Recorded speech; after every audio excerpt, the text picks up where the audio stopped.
ये कहानी है उस दौर की जब कंगारुओं का वर्चस्व संपूर्ण क्रिकेट की धरती में था। ऐसे कप्तान का सामना होने वाला था एक ऐसे कप्तान से जिसने 2007 का टी20 वर्ल्ड कप अपने होशियारी के दम पर टीम इंडिया को जिताया था। अहमदाबाद का मोटेरा स्टेडियम उस रात उस तबाही का गवाही बनने वाला था। 24 मार्च 2011 आज के दिन या तो कंगारुओं का घमंड टूटने वाला था या फिर वो घमंड जारी रहने वाला था। टीम इंडिया के पास एक तरफ होम एडवांटेज था, वहीं दूसरी ओर उन कंखार कंगारुओं को एडवांटेज से कोई मतलब नहीं था, जिन्हें ना तो किसी होम से मतलब था और ना ही किसी एडवांटेज से, जिनके सामने होम किसी का भी हो, एडवांटेज उनका ही होता था। पिछले 3 वर्ल्ड कप से अपराजित कंगारू आज टीम इंडिया के समक्ष खड़े थे। ऐसे हालात में उनके आंकड़े बता रहे थे, होम किसी का भी हो, राज तो कंगारुओं का ही होता है। क्रिकेट कहीं पर भी हो, पिछले 3 वर्ल्ड कप से राजा हमेशा कंगारू ही होता था। और कुछ ऐसे ही हालात कुछ इन्हीं बयानों के बीच में 2003 के वर्ल्ड कप की वो हार, उस हार की वो दर्दनाक पल हम इंडियंस कभी नहीं भूलने वाले थे। अहमदाबाद का मोटेरा स्टेडियम उस दिन उस घमंड की तबाही का गवाही बनने वाला था। 24 मार्च 2011 वर्ल्ड कप 2011 का क्वार्टर फाइनल मैच। नमस्कार, आप देख रहे हो द डॉक्यूमेंट्री का स्पेशल एपिसोड, कहानी अपराजित ऑस्ट्रेलिया के पराजित होने की। एक और दिग्गजों से लैस कंगारू टीम थी, वहीं दूसरी ओर धोनी की नई नवेली टीम इंडिया। कंगारुओं के पास रफ्तार से कहर बरपाते तेज गेंदबाज थे तो बल्लेबाजी में एक निडर पराक्रमी बल्लेबाजी क्रम था। वहीं दूसरी ओर कप्तान महेंद्र सिंह धोनी द्वारा तैयार की गई नई नवेली टीम इंडिया, जिनमें कुछ के पास अनुभव, पराक्रम, विश्व का सबसे कीर्तिमान खिलाड़ी होने का गौरव हासिल था। परंतु इस गौरव, इस पराक्रम के दम पर टीम इंडिया कभी भी बड़े कप नहीं जीत पाई थी। टीम इंडिया के पास ये कलंक था और वहीं कंगारुओं के पास वो घमंड था, और कंगारुओं का वो घमंड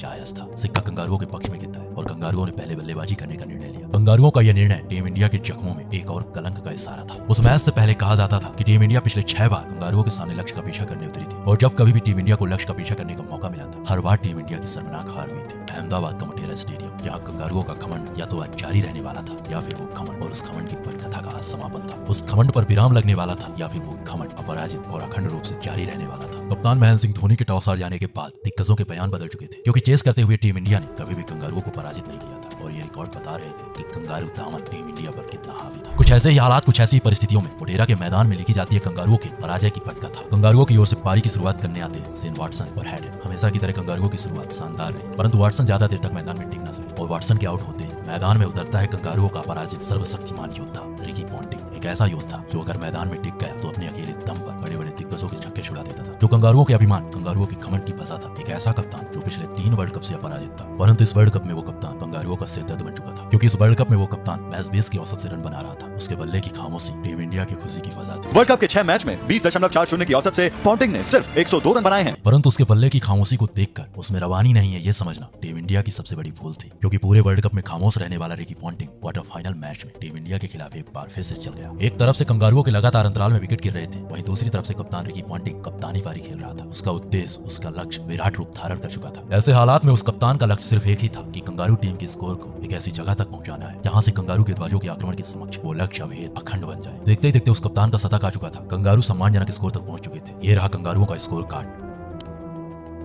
अब टीम इंडिया के सामने 260 रनों का लक्ष्य था, परंतु यह लक्ष्य कंगारू गेंदबाजों के सामने 300 रनों से कम नहीं था। कंगारुओं के अपराजित रथ को रोकने के लिए टीम इंडिया को बनाने थे 261 रन। मोटेरा की धरती में कंगारुओं का वो घमंड आज या तो ध्वस्त होने वाला था या फिर हमेशा की तरह जीवित रहने वाला था। टीम इंडिया के गेंदबाजों ने अपना काम कर दिया था, अब बारी थी भारतीय बल्लेबाजों की। टीम इंडिया की ओर से पारी की शुरुआत करने आते हैं सचिन और सहवाग। टीम इंडिया की शुरुआत कुछ खास नहीं रही। टीम इंडिया ने 44 रन के भीतर अपना पहला विकेट सहवाग के रूप में खो चुकी थी, लेकिन गंभीर और क्रिकेट के भगवान टीम इंडिया को संभालने का प्रयास करते, परंतु शॉन टेट की वो खेल क्रिकेट के भगवान को भी पवेलियन का रास्ता दिखा चुकी थी। ऐसे हालात में टीम इंडिया अपने दोनों ओपनर्स को खो चुकी थी। एक के बाद एक टीम इंडिया के विकेट गिर रहे थे। ओपनर्स के आउट हो जाने के बाद कोहली और गंभीर भी टीम इंडिया का साथ छोड़ चुके थे। 168 रनों के स्कोर पर टीम इंडिया अपने 4 विकेट खो चुकी थी, और ये मैच जीतने के लिए टीम इंडिया को अगले 101 गेंदों में 93 रनों की जरूरत थी। ये लक्ष्य संभव नहीं था, परंतु कंगारू गेंदबाजों के सामने आसान भी नहीं था। 101 गेंदों में 93 रन बनाने के लिए क्रीज पर मौजूद था टीम इंडिया का कप्तान और टीम इंडिया का युवराज, परंतु 187 के स्कोर पर टीम इंडिया का कप्तान भी टीम इंडिया का साथ छोड़ चुका था। टीम इंडिया का कप्तान ब्रेटली का शिकार बन चुका था। आधे से अधिक टीम इंडिया पवेलियन पहुंच चुकी थी। संकट के बादल अब टीम इंडिया के सर पर मंडरा रहे थे। जो जीत आसान दिख रही थी अब थोड़ी मुश्किल हो चुकी थी। ऐसे हालात में क्रीज पर मौजूद थे सुरेश रैना और युवराज सिंह। पूरा दारोमदार इन दोनों बल्लेबाजों पर था। अगर ये दोनों बल्लेबाज मैदान पर रह गए तो टीम इंडिया का सफर जारी रहेगा, अगर नहीं तो ये वर्ल्ड कप का सपना बनने वाला था। टीम इंडिया का कप्तान अब टीम इंडिया के साथ नहीं था। क्रिकेट का भगवान अब मैदान से क्रिकेट देख रहा था। विस्फोटक सहवाग से उम्मीदें टूट चुकी थी। टीम इंडिया अपने बुरे हालात में फंस चुकी थी। ऐसे हालात में युवराज सिंह ने पहले पारी को संभाला और रैना ने कंगारुओं पर आक्रमण किया। देखते ही देखते दोनों बल्लेबाजों ने पहले 50 रन की साझेदारी की और फिर युवराज सिंह ने अपने 50 रन पूरे किए। अब यह मैच टीम इंडिया के लिए औपचारिक बन चुका था। ऐसे में कंगारुओं के वो समर्पण का भाव उनके टूटे हुए घमंड को प्रकट कर रहा था। रैना और युवराज के ये शॉट्स कंगारुओं के घमंड को चकनाचूर कर रहे थे। अपने उन जख्मों का वो बदला ले रहे थे जो 2003 के वर्ल्ड कप में इन्हीं कंगारुओं ने हम भारतीयों को दिया था। युवराज सिंह के शॉट के साथ कंगारुओं का वो समर्पण देखने लायक था।